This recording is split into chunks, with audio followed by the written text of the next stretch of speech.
Video start करते हैं। तो आज हम अपकमिंग चैप्टर को लेकर प्रिडिक्शन करेंगे और जानने की कोशिश करेंगे कि क्या हो सकता है लुकियम चैप्टर 555 में।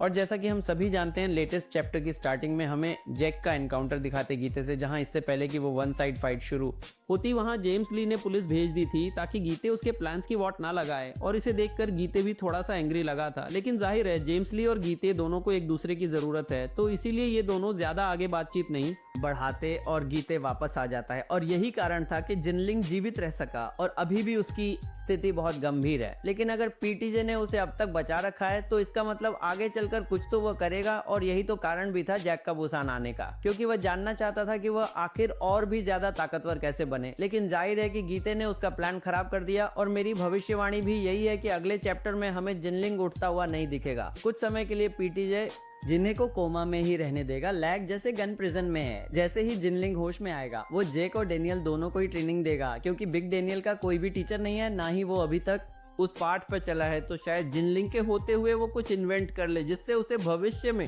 क्योंकि वो भी खुद पर सवाल कर रहा है और ये सही मौका है उसे पावर अप देने के लिए। और वहीं दूसरी ओर हमें गीते को भी नहीं भूलना चाहिए, और चलो उस पर भी चर्चा कर लेते हैं कि आखिर गीते शोल जाकर करने क्या वाला है। क्योंकि बहुत से लोग कह रहे हैं कि वो जेम्स ली से लड़ने के लिए जा रहा है, लेकिन मुझे नहीं लगता कि पीटीजे इस समय ऐसा कुछ होने देगा, क्योंकि दोनों ही एक सिक्के के दो पहलू हैं और बहुत ज्यादा बुरे भी।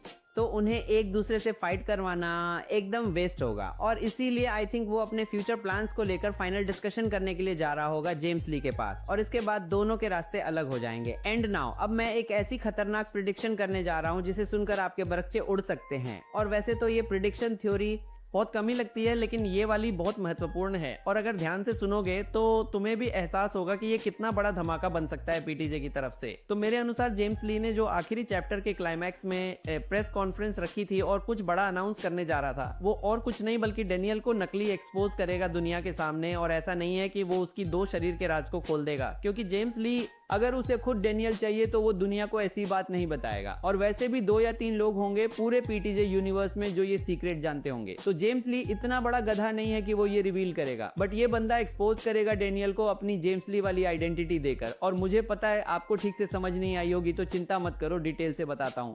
दुनिया के सामने जेम्स ली को कोई नहीं जानता, और सब जानते हैं तो सिर्फ डीजे को, जो है डियागो किंग। और रिटायरमेंट के बाद ये उसकी पहली प्रेस कॉन्फ्रेंस है जो उसने खुद रखी है। इसमें वो चांस चॉइस के शेयरों को लेने की बात नहीं करेगा कि वो सब कुछ अब इसके अंदर आ चुका है, क्योंकि वो तो सब पहले से जानते हैं। तो ऐसा हो सकता है कि जेम्स ली के पीछे के जितने भी कांड हैं वो सब जेम्स ली बिग डेनियल पे डाल दे, और गेप्रो किंग की मृत्यु और बाकी फर्स्ट जनरेशन के किंग जिनके बॉडी पार्ट्स निकाले थे जेम्स ली ने, और तो और वो सभी फाइटर जो बहुत बुरी तरह कभी जेम्स ली से हारे थे, ये सभी प्रूफ्स डेनियल के अगेंस्ट चले जाएं। और साथ ही में लिटिल डेनियल को भी फंसाते हुए जेम्स ली ये बोले कि ये दोनों एक ही घर में रहते।